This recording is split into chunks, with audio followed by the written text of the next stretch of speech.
오늘 말씀은 예레미야 29장 15절에서 32절 말씀입니다. 한 절씩 교독하실 때 제가 먼저 읽습니다. 너희가 말하기를 여호와께서 우리를 위하여 바벨론에서 선지자를 일으키셨느니라. 다윗의 왕좌에 앉은 왕과 이 성에 사는 모든 백성 곧 너희와 함께 포로되어 가지 아니한 너희 형제에게 여호와께서 이와 같이 말씀하셨느니라. 만군의 여호와께서 이와 같이 말씀하시되 보라, 내가 칼과 기근과 전염병을 그들에게 보내어 그들에게 상하여 먹을 수 없는 몹쓸 무화과 같게 하겠고, 내가 칼과 기근과 전염병으로 그들을 뒤따르게 하며 그들을 세계 여러 나라 가운데에 흩어 학대를 당하게 할 것이며, 내가 그들을 쫓아낸 나라들 가운데서 저주와 경악과 조소와 수모의 대상이 되게 하리라. 여호와의 말씀이니라. 너희들이 내 말을 듣지 않았기 때문이니라. 내가 내 종 선지자들을 너희에게 꾸준히 보냈으나 너희는 그들의 말을 듣지 않았느니라. 여호와의 말씀이니라. 그런즉 내가 예루살렘에서 바벨론으로 보낸 너희 모든 포로여 여호와의 말씀을 들을지니라. 만군의 여호와 이스라엘의 하나님 여호와께서 골라야의 아들 아합과 마야세야의 아들 시드기야에 대하여 이와 같이 말씀하시니라. 그들은 내 이름으로 너희에게 거짓을 예언한 자라. 보라, 내가 그들을 바벨론의 왕 느부갓네살의 손에 넘기리니 그가 너희 눈앞에서 그들을 죽일 것이라.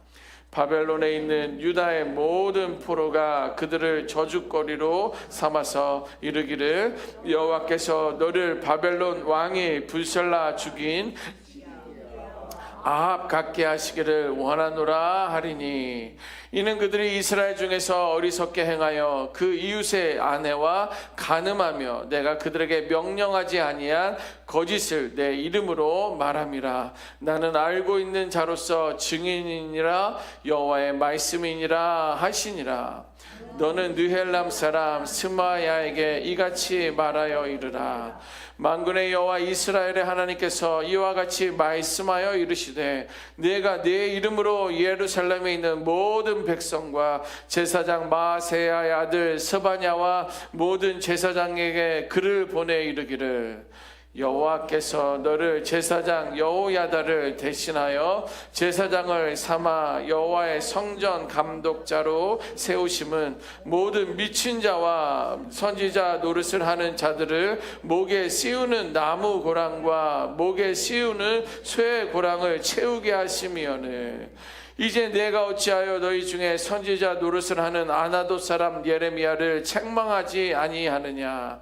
그가 바벨론에 있는 우리에게 편지하기를 오래 지내야 하리니 너희는 집을 짓고 살며 밭을 일구고 그 열매를 먹으라 하셨다 하니라. 제사장 스바냐가 스마야의 글을 선지자 예레미야에게 읽어서 들려줄 때에 여호와의 말씀이 예레미야에게 임하여 이르시되 너는 모든 포로에게 전언하여 이르기를 여호와께서 느헬람 사람 스마야를 두고 이같이 말씀하셨느니라. 내가 그를 보내지 아니하셨거늘 스마야가 너희에게 예언하고 너희에게 거짓을 믿게 하였도다. 그러므로 여호와께서 이와 같이 말씀하시니라. 보라, 내가 느헬람 사람 스마야와 그의 자손을 벌하리니 그가 나 여호와께 패역한 말을 하였기 때문에 이 백성 중에 살아남을 그의 자손이 하나도 없을 것이라.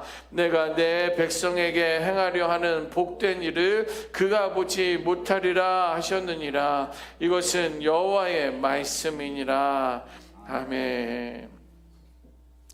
어제 본문과 오늘 본문에 이어지는 예레미야 29장은요 1차 포로 때에는 다니엘과 그의 세 친구들을 포함해서 왕족들 가운데 일부, 또 귀족들 가운데 일부만이 바벨론으로 이미 끌려간 상황의 내용입니다.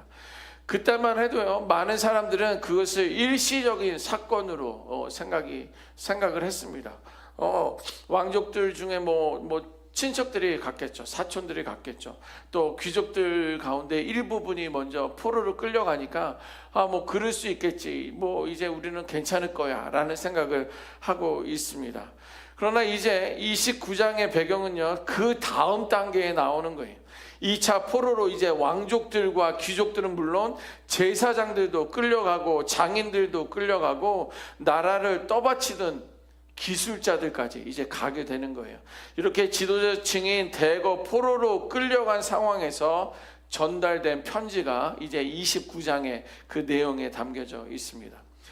여러분, 한 나라의 중심이 뿌리채 뽑혀 나간 그 자리에서 하나님의 나라에 대한 하나님의 말씀이 편지로 도착한 것입니다. 당시 예루살렘에는요, 1차로 2차로 포로로 끌려갔지만 성전은 그냥 그대로 거기에 있습니다. 또 왕도 거기에 있어요. 이스라엘에. 또 나라 형태가 아직 남아있는 그러한 상황 가운데 있습니다. 그래서 거기에 남아있는 사람들은요, 곧 돌아올 거야, 돌아갈 거야 라는 것, 또 포로 생활은 잠깐이야 라는 그런 마음, 이제 하나냐의 예언처럼 2년이면 이제 이 모든 것들이 정리될 거니까 걱정하지 말자라는 그러한 거짓 선지자의 말에 귀가 솔깃했을 것입니다. 하지만 예레미야 29장은요, 2차 포로로 이미 끌려가 있는 사람들에게 또 아직 남아있는 자들에게 너희들은 착각을 하고 있다. 너희들은 오해를 하고 있다. 너희들은 바로 하나님의 말씀을 알아야 된다라는 그러한 편지의 내용이 담겨져 있습니다. 여러분, 사람은 누구나 듣고 싶은 말들이 있어요. 내가 원하는 말들이 있습니다. 그 말을 하면요, 그냥 바시시 웃게 돼요. 흐뭇합니다. 그런데 특히 고난 가운데 있을 때는 더욱더 그렇다라는 거예요. 내가 어떤 질병 가운데 있다든지 관계 어려움 가운데 있다든지 아니면 내가 상황적으로 많이 어렵고 힘들 때는 정말 내가 듣고 싶은 말들이 분명히 있다라는 거예요. 마음이 지쳐 있을 때, 내가 어디로 가야 될지 앞이 보이지 않을 때, 사람은 진실보다 위로를 먼저 찾게 된다라는 거예요.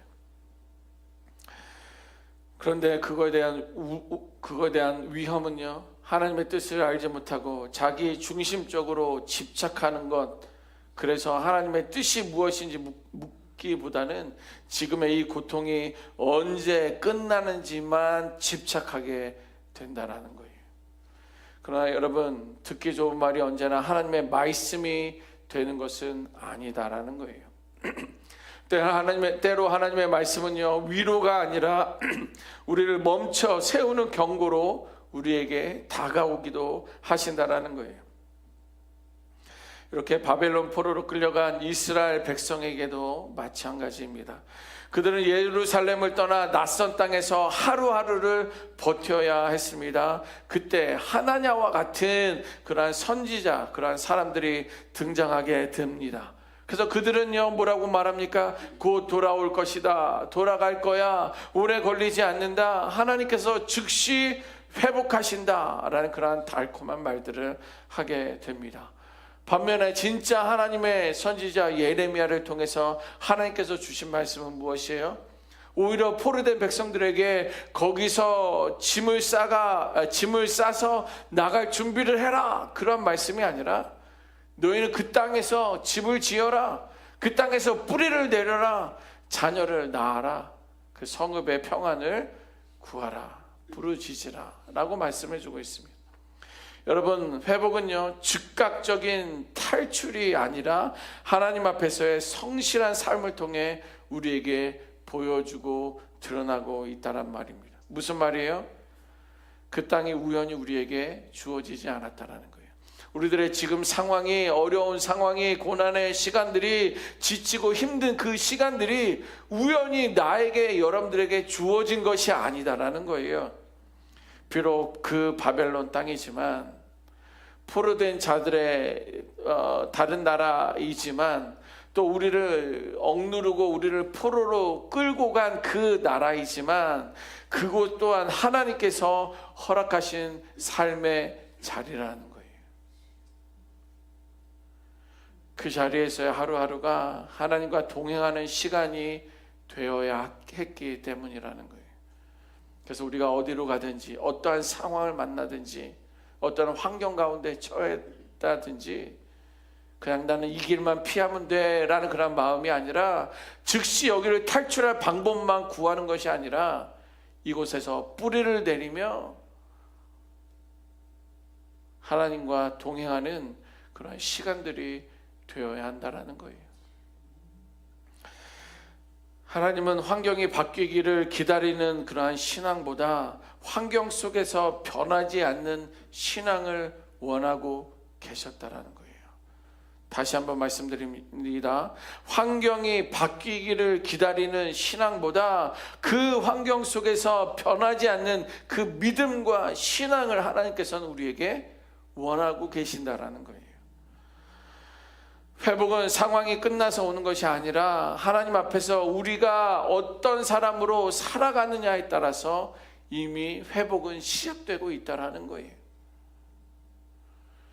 15절에 백성은 이렇게 말하고 있습니다. 15절 말씀 보세요. 제가 읽습니다. 너희가 말하기를 여호와께서 우리를 위하여 바벨론에서 선지자들을 일으켜줬느니라. 이게 무슨 말이에요? 그들은 이미 이스라엘 백성들이 하나님에게 말하는 거예요. 자기 귀에 맞는 예언을 진리로 우리들은 선택했다라는 거예요. 그러나 하나님께서는 분명히 말씀하십니다. 그들은 내가 보내지 않았다라는 거예요. 내 이름으로 거짓을 말하고 있다라는 거예요. 하나님께서 구체적인 인물들의 이름까지 나열하고 있습니다. 거짓 선지자들의 이름은 누구입니까? 아합이고 시드기야고 스마야라는 그러한 거짓 선지자들을 나열하고 있습니다. 그들은 뭐예요? 하나님의 이름을 빌려서 자신들의 욕망을 예언으로 포장해서 선포하고 있었습니다. 백성의 마음을 위로하는 것처럼 보였지만 실상은 하나님을 등지고 있었고 현실을 왜곡하는 거짓을 말하고 있었던 사람들입니다. 하나님은 이 거짓 예언자들을 그냥 두지 않습니다. 오늘날에도 많은 거짓 선지자들이 있지 않습니까? 많은 종교들이 드러나고 있어요. 그러나 그러한 이 거짓 예언자들을 그냥 두지 않는다라고 말씀해 주고 있어요. 그들이 말한 평화는요 분명히 사라질 것이고 그들 자신이 하나님의 심판이 대상이 된다는 것을 그들은 알아들어야 돼요. 여러분, 하나님의 말씀을 왜곡하는 것은요 한 사람의 신앙을 넘어서 공동체 전체를 무너뜨리는 죄이기 때문에 그런 거예요. 고난 속에서 하나님을 신뢰해야 할 백성들로 하여금 현실을 직면하지 못하게 하고 있어요. 회개해야 할 자리에서 아니란 기대를 심어주고 있기 때문에 그렇습니다. 결국 공동체의 영혼은요 조용히 무너져가고 있다는 것을 우리는 깨달아야 합니다. 32절 말씀에 이렇게 32절 말씀에 이렇게 기록하고 있습니다. 제가 읽어봅니다. 그러므로 여호와께서 이와 같이 말씀하시니라. 보라, 내가 느헬람 사람 스마야와 그의 자손을 벌하리니 그가 나 여호와께 패역한 말을 하였기 때문에 이 백성 중에 살아남을 그의 자손이 하나도 없을 것이라. 내가 내 백성에게 행하려 하는 복된 일을 그가 보지 못하리라 하셨느니라. 이것은 여호와의 말씀이니라. 아멘. 그가 내 백성에게 패역을 가르쳤다, 패역을 증거했다라고 말하고 있어요.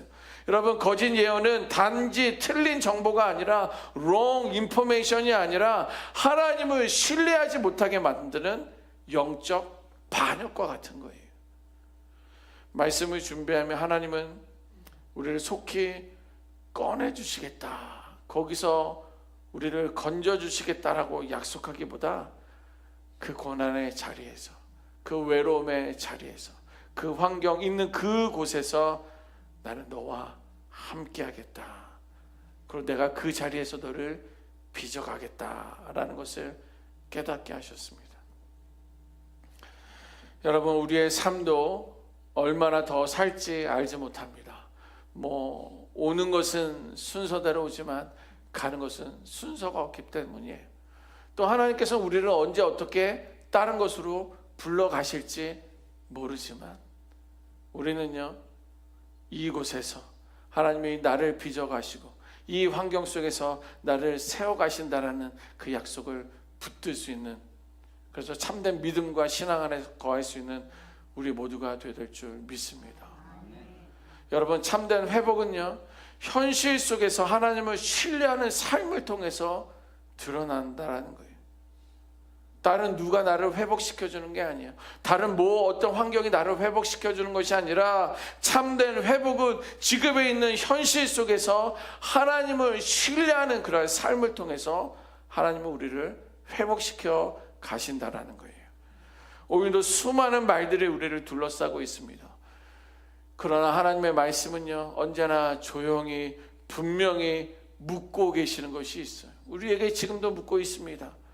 너희는 지금 나의 뜻을 듣고 있느냐? 아니면 너희가 듣고 싶은 말을 선택해서 듣고 있느냐? 우리의 연약함은 내가 원하는 말, 내가 듣고 싶은 말, 혹은 그 가십거리를 듣고 싶어 하지만 우리는 그 속에서 하나님의 음성을 먼저 붙들고 들을 수 있는 우리가 되어야 한다는 거예요. 그 말씀을 들어야지 내가 회복이 되고, 그 말씀을 들어야지 우리 교회가 회복이 되고, 그 말씀을 들어야지 이 지역에 상처받은 영혼들이 회복이 시작될 줄 믿습니다. 사람들의 말을 들으니까 계속 상처예요. 어디 간들 거기도 상처 주지 않겠냐? 나도 거기서 상처받았는데, 저기서도 상처받았는데 이곳인들 다르겠냐? 사람들 말 들어서는 절대 회복이 있지 않습니다. 최근에도 몇몇 분들을 만나서 이야기하는데 교회 안 다니고 계시는 분들이에요. 예전엔 다 잘 다니고 있었다고 합니다. 상처받았다고 해요. 힘들었다고 합니다. 제가 무슨 말 하겠어요? 우리 교회는 달라요. 나는 아니에요. 그런 말 못 하겠더라고요. 하나님의 말씀을 들어야 돼요. 예수님을 만나야 돼요. 우리는 하나님 말씀 앞에 정직하게 서는 것이야말로 그것이 포로의 땅에서 하나님 백성으로 살아가는 참된 회복의 시작입니다. 그렇게 거짓 위로라는 착각에 빠지기보다 진리이신 하나님 말씀 안에 참된 회복을 경험하실 수 있는 우리 모두가 되시기를 주님의 이름으로 축원합니다. 아멘. 기도하겠습니다.